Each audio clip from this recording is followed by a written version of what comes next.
नमस्कार प्यारे बच्चों, स्वागत है आप सभी बच्चों का आपके अपने इस चैनल माई कॉमर्स क्लास में। मैं हूं लाल सर और आज फिर एक बार आपके सामने भूतकालीन जो पास्ट एडजस्टमेंट संबंधित एक सवाल लेकर आए हैं। और जैसा कि पिछले वीडियो में मैंने आपको इससे संबंधित एरर्स के बारे में बताया था, तो एरर्स किस तरीके से, कितने प्रकार से इसमें एरर्स आते हैं और किस तरीके से एरर्स को समझने में, किस तरीके से एरर्स क्या समझना है, किस तरीके से करना है, तो इसी को हम आगे बढ़ेंगे अब आज के सवाल के माध्यम से।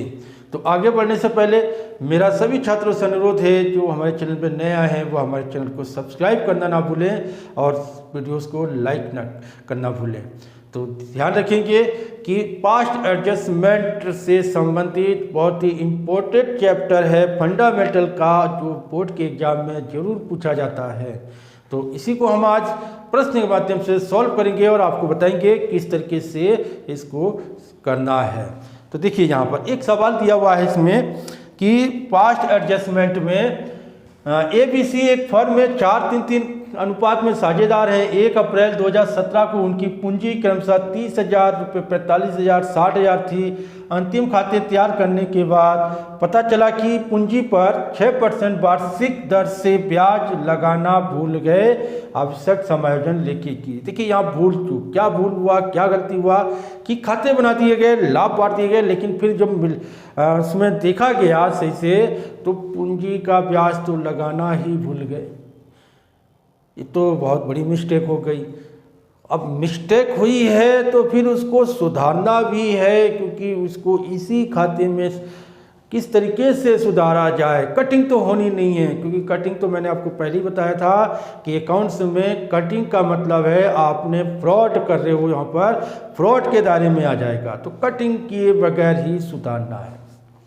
तो 11th में भी रेक्टिफिकेशन जो एरर था उसमें भी इसी तरीके से हमने उसमें सुधार कर रहे थे, वही चीज़ यहाँ भी करना है, लेकिन यहाँ क्या है, खातों के माध्यम से करना है। तो अब इसको किस तरीके से, यहाँ देखिए गलती क्या हुई मैंने क्या बोला था, क्या क्रेडिट किया जाना, पूंजी का ब्याज। पीएल एप्रोप्रिएशन के माध्यम वाला जो सवाल था उसमें क्या है, पूंजी का ब्याज क्रेडिट किया जाना, सैलरी क्रेडिट किया जाना, फिर उसके बाद कमीशन क्रेडिट किया जाना। ये सब क्या है, देना है साझेदार को। अब जो देना है वो तो क्रेडिट होगा, लेकिन इंटरेस्ट और ड्राइंग जो लेना है साझेदार से, उसको हमने साझेदार को डेबिट किया जाना है। तो यहाँ क्या है, पूंजी का ब्याज। अगर पूंजी का ब्याज देना भूल गया, अगर देता हूँ तो क्या होगा, क्रेडिट करना होगा ना मुझे। तो क्रेडिट करने के लिए देखिए एडजस्टमेंट टेबल बना लेते हैं। एडजस्टमेंट एंट्री करने के लिए एडजस्टमेंट टेबल देखिए किस तरीके से बनेगा। 3 साझेदार हैं, 3 साझेदार ABC। कितनी पूंजी है, कैपिटल कितना है इनका, कैपिटल है आपका 30,000 रुपये इसका है, 45,000 इसका है और 60,000 तीनों की पूंजी हो गई। अब यहाँ क्या है, पूंजी का ब्याज देना भूल गए। अब हम पूंजी का ब्याज निकालते हैं। इंटरेस्ट ऑन कैपिटल कितना परसेंट, 6%। 30,000 का 6% हो जाता है आपका 1,800। 45,000 का 6% आपका हो जाता है 45,270 यानी कि 2,700 रुपये। फिर उसके बाद आपका 60,000 का 6% हो जाता है 3,600 रुपये। अब टोटल अगर ब्याज की बात कर, टोटल ब्याज कितना हो गया, यहाँ पर टोटल की बात कर लेते हैं। टोटल कितना हो गया, 1,800, 2,700, 4500 आपका कितना, और फिर 3,600 कितना हो गया आपका, 4,500 और 3,500 आपका 8,000 यानी 8,100 रुपया ये हो गया। ये तो साझेदारों को मैंने क्या किया, क्रेडिट किया है, क्रेडिट किया, क्रेडिट करते हैं। अब पीएल एप्रोप्रिएशन में पूंजी का ब्याज क्रेडिट किया जाएगा, तो फिर पीएल के क्रेडिट साइड पर पीएल एप्रोप्रिएशन में अगर हम करते हैं तो देखिए यहाँ क्या हो जाएगा, पीएल एप्रोप्रिएशन की बात करें पीएल अप्रोप्रिएशन समझ लीजिएगा बच्चों। अगर इंटरेस्ट ऑन कैपिटल यहाँ पर दिखाया जाएगा तो कितना हो जाएगा 8,100 रुपया ब्याज देने के बाद अब दोनों तरफ का योग तो बराबर करना है। बराबर करने के लिए फिर इस 8,100 रुपये यहाँ पर बाय लॉस के रूप में बांट देंगे तो 8,100 को यहाँ पर बांटने के लिए पार्टनर क्या हो जाएंगे, डेबिट किए जाएंगे। तो पार्टनर को डेबिट करने के लिए यहाँ पर क्या हो जाएगा, प्रॉफिट एंड लॉस क्या हो जाएगा, ट्रांसफर टू पार्टनर्स 8,100 इन किस अनुपात में डेबिट करेंगे, किस अनुपात में बांटेंगे। इसमें सवाल में आपका कितना दिया हुआ है 4-3-3, 4:3:3। 8,100 को 4-3-3 अनुपात में बांटना है। 4-3-3 में अगर बांट देंगे तो कितना बचेगा कि 4-3-3 तो ये हो जाएगा 4-3-7 10 8 तो 8 चौके 3,240 रुपये, 3-8-2430 रुपये, 8-2430 रुपये, 8,100 रुपये। तो ये क्या हो गया आपका, ये है आपका डेबिट और ये है क्रेडिट। ठीक है बच्चों। अब डेबिट और क्रेडिट में मैंने क्या बोला, जिसका पल्ला भारी होगा, जिसका पल्ला यानी डेबिट का पल्ला भारी है या फिर क्रेडिट का पल्ला भारी है, तो यहाँ पर दोनों वजन, किसका वजन, किसका पल्ला भारी वही मालिक है, वही चीज़ हमने यहाँ पर देखना है क्या ज़्यादा है। तो देखिए 1,800 रुपये क्रेडिट, 3,240 रुपया डेबिट। तो डेबिट का पल्ला भारी हो रहा है, किसका ज़्यादा हो रहा है, डेबिट ज़्यादा हो रहा है। डेबिट ज़्यादा हो रहा है तो कितना ज़्यादा हो रहा है, 1,440 रुपये डेबिट का है तो ये डेबिट हो जाएगा।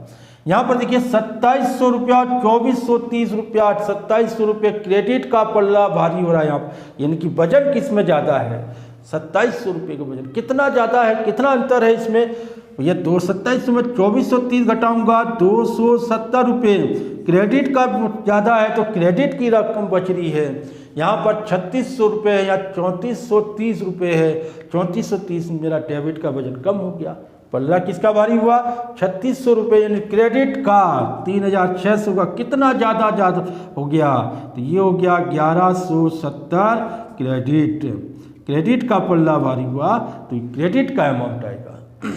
दूसरी बात मैंने क्या बोला था कि डेबिट और क्रेडिट का वजन बराबर होना चाहिए। जब अंतर आ जाए सुधार, देखिए 1,800 रुपये देना था, 3,240 रुपये उसके पास पहुंच गए, भैया वापस लाओ, 1,800 रुपये तुम्हारा ब्याज जा रहा है, ब्याज तो तुम्हारा 1,800 रुपये देना, 3,240 पहुँच गया, उसको हमने क्या कर दिया, डेबिट करना है, मुझे वापस देना है। वापस लेने के लिए जितना फालतू उसको डेबिट किया मैंने, साझेदार डेबिट हो रहे कितने से 32-40, ज़्यादा पहुंच गया था, ज़्यादा उसके हो गया तो 1,440 का, बट डेबिट का बड़ा भारी है, डेबिट का ज़्यादा है तो हमारा अंतर जो राशि डेबिट का आएगा। जैसे हाई स्कूल में आपने किया भी होगा, प्लस माइनस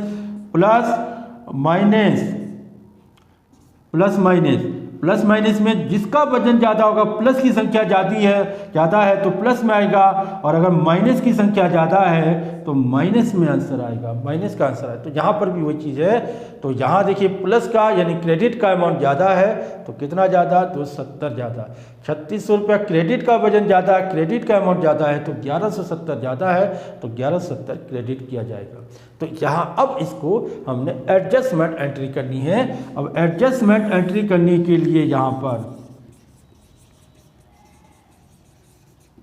एडजस्टमेंट एंट्री करना है। आवश्यक समायोजन लेखे में एडजस्टमेंट एंट्री करनी है। ठीक है बच्चों, जनरल एंट्री का कॉलम हो गया, जनरल एंट्री बना लेना है। तो भैया यहाँ पर क्या हो जाएगा, डेबिट कौन हुआ, सिर्फ एक डेबिट हुआ, एस कैपिटल अकाउंट डेबिट 1,440 रुपये टू 20 कैपिटल अकाउंट डेबिट 270 रुपये to C's capital account debit और credit to C's account capital कितना हो जाएगा 1170 रुपये। तो A capital account debit 1440, to B capital 270, to C capital 1170। देखिए 1170 और 270, 11 12 13 1440 दोनों का अमाउंट बराबर हो गया। तो यहाँ क्या हो गया, हमने ए को पास 1440 से हमने डेबिट किया है और बाकी दोनों को हमने क्रेडिट करना है क्योंकि इनको और दिया जाना है। क्लियर हो गया बच्चों। तो डेबिट क्रेडिट किस तरीके से हुआ, इन दोनों का अंतर करना है। क्या कम होगा, डेबिट कम हुआ, क्रेडिट ज़्यादा हुआ तो क्रेडिट का शेष आएगा और डेबिट का ज़्यादा हुआ तो डेबिट का शेष आएगा। तो यहाँ इसी तरीके से हमने अगर 6% ब्याज की जगह पर 8% हो, 10% हो, किसी तरीके से देना भूल गए हो तो पूंजी का ब्याज दिया जाएगा और इसी अनुसार से लाभ हानि के अनुसार बांटा जाएगा। अगर इसमें कंफ्यूजिंग हो तो इस तरीके से पीएल एप्रोप्रिएशन समझ लेना है। इधर का अमाउंट है तो इधर बट रहा है, इधर का अमाउंट अगर कोई चीज़ छूट गया है तो इधर बटेगा। तो क्लियर है बच्चों। तो आज के लिए आपने समझा किस तरीके से, बहुत इंपॉर्टेंट है, ध्यान देना है बच्चों कि आपके एग्जाम में, बोर्ड के एग्जाम में जरूर पूछा जाता है भूत लक्ष्य एग्जाम।